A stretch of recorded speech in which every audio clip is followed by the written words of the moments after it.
আসসালামু আলাইকুম। আপনাদেরকে আজকে একটা হৃদয় বিচারক ঘটনা দেখাবো, আমার সাথে আসুন। কাকা ভালো আছেন আপনি? ভালো আছি। আপনার ছেলে মেয়ে আছে, তারা দেখে আপনাকে?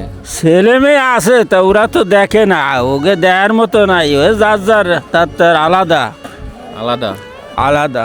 ইনি হচ্ছে যে খুবই একজন অসহায় ব্যক্তি, যার আসলে দোকানে সেরকম পুঁজি নেই এবং ওনার ছেলে মেয়ে থাকতেও ওনাকে আসলে দেখে না। ওনার ওয়াইফ আসলে মারা গেছে এবং ওনার দিন যাপন অর্থাৎ জীবনযাপন খুবই কষ্টের মধ্যে কাটতেছে। আমাদেরকে একজন মেসেজ করছে যে এই লঙ্কার চর সন্ধ্যা বাজারে, ওনার নাম হচ্ছে যে আজিমুল্লাহ না? হ্যাঁ, ওনার হচ্ছে যে খুবই অসহায় এবং দারিদ্র সীমার মধ্যে উনি জীবনযাপন করতেছেন। ওনার দোকানে সেরকম মালামাল নেই এবং পুঁজি নেই, যে কারণে আমরা এলাকাবাসীর কাছে এসে জিজ্ঞেস করলাম। দেখেন, এলাকাবাসী যারা আছে তাদের কাছেও জিজ্ঞেস করছি, তিনি আসলে খুবই অসহায়, তার আসলে দোকানে মাল উঠানোর মতো পুঁজি নেই।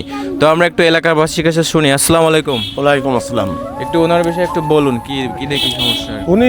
ওনার মোটামুটি আগে ভালো ছিল, মাঝে উনি অসুস্থ হয়ে যায়, তো অনেক টাকা পয়সা, ওনার স্ত্রী অসুস্থ হয়ে গেল, অনেক টাকা পয়সা খরচ হয়ে যাওয়ার পরে মানে ওনার মোটামুটি সহায় সম্বল যাই ছিল সবাই স্ত্রীর পিছনে খরচ করে উনি এখন একবারে অসহায়। হ্যাঁ, একেবারেই অসহায়। ওনার সেই স্ত্রীটা মারা গেছে, এই গ্রামের লোক কিছু সাহায্য সহযোগিতা করে ওনাকে এই দোকানটা দিয়ে দিছিল যে কোনো রকম বেঁচে থাকার জন্য। তারপর ওনার 4টে ছেলে আছে, ছেলে 4টে ওনাকে দেখে না, টোটালি কোনো ছেলে দেখে না? না, কোনো ছেলেতে ওনাকে দেখে না, ভালো দেখে না, বা এবং কোনো খাবারও দেয় না। উনি ওনার মতেই থাকে, এই বেচা কেনা। এখন ওনার যে এই দোকানটা, এই দোকানের উপর নির্ভরশীল হয়ে উনি চলতেছে। হ্যাঁ, ওই দোকানটার পরেই নির্ভরশীল করে একজনের কাছে দেয়, দুটো চাউল কিনে নিয়ে দেয়, একটু তরকারি কিনে নিয়ে দেয়, ওই পাক করে দেয়, ওই নিয়ে খায় আর কি, এই অবস্থা চলে।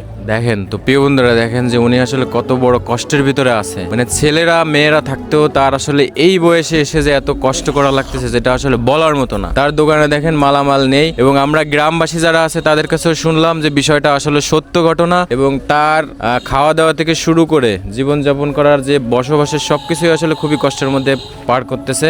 তাকে গ্রামবাসীরা যতটুকু পারে হেল্প করে, তাই না? জি, গ্রামের লোকে আমাদের এই ছেলেপেলে যারা আছে এরাই আর কি মোটামুটি কিছু সাহায্য সহযোগিতা করে এই জিনিসটা চালায়, ওনাকে আর কি এইভাবে চালায় যাচ্ছে উনি, এইভাবে, এটাই। তো আপনারা ভিডিওটি বেশি বেশি শেয়ার করেন এবং ওনাকে আপনারা যে যতটুকু পারেন ওনার পাশে একটু দাঁড়ান এবং ওনার দোকানের মাল আমরা ইনশাল্লাহ সামনের দিন এসে ভরিয়ে দেবো এবং আপনারা যে যেখান থেকে পারেন যতটুকু পারেন ওনাকে হেল্প করুন। এবং উনি খুবই অসহায়। আমরা এই লঙ্কাচ্চা সন্ধ্যা বাজারেই মূলত এসে দেখলাম যে ওনার পরিস্থিতি খুবই খারাপ এবং খুবই বেদনাদায়ক, যে ছেলে মেয়ে থাকতেও তার আসলে এই বয়সে এসে খুবই কষ্ট করা লাগতেছে। তো আপনারা ভিডিওটি বেশি বেশি শেয়ার করে দিবেন এবং ওনাকে একটু সাহায্য সহযোগিতা যদি কেউ পারেন করবেন। আমরা ইনশাল্লাহ নেক্সটের দিন এসে ওনার দোকানে যতটুকু মালামাল প্রয়োজন বা আমাদের সামর্থ্য অনুযায়ী, এবং আপনারা যারা শরিক হতে চান ওনার দোকানে মালামাল ভরিয়ে দিতে বা ওনার পাশে দাঁড়ানোর জন্য, আপনারা অবশ্যই আমাদের সাথে যোগাযোগ করবেন এবং ওনার দোকানটা একটু দেখাও, যে দোকানে দেখেন মালামাল নাই, অল্প কিছু মালামাল ছিল। আপনি কি এর থেকে সমিতি উঠায় মালামাল আনছিলেন নাকি? জি, আমি সমিতি উঠেছিলাম গতবার, তাই এখনো দিচ্ছি, এখনো কিছু দিন আছি। আমি এখনো সেই সমিতির টাকা পরিশোধ করতে পারেন নাই? এখনো পারি নাই পরিশোধ করতে, আরো মনে হয় 15-20 হাজার টাকার মতো দিন আছি আমি। দিন আছে। তাহলে দেখেন ওনার এই দোকানে কিছু মালামাল উঠাইছিল, সেটা হচ্ছে সমিতির থেকে টাকা এনে, এবং সেটা এখনো পরিশোধ করতে পারে নাই। এবং আমরা চেষ্টা করব, আমরা যদি পারি সকলে মিলে ওনার পাশে দাঁড়াইতে পারি। উনি একজন খুবই অসহায় মানুষ, ওনার ছেলে মেয়ে থাকতেও ওনাকে আসলে কেউ ওইভাবে দেখতেছে না, এবং এই বয়সে এসে যে উনি এই পরিস্থিতিতে পড়বে এটা আসলে খুবই দুঃখজনক এবং খুবই কষ্টের। তো প্রিয় বন্ধুরা, আপনারা এই অসহায় ব্যক্তি তার পাশে দাঁড়াবেন। তাকে আমরা যদি পারি সামনের দিন এসে ইনশাল্লাহ মালামাল কিনে এনে তার দোকানে ইনশাল্লাহ ভরিয়ে দেবো। আপনারা ভিডিওটি বেশি বেশি শেয়ার করে দিবেন। যারা নড়াইল, গোপালগঞ্জ, এটা কি গোপালগঞ্জের ভিতরে পড়ছে? ওইটা নড়াইলের ভিতরে?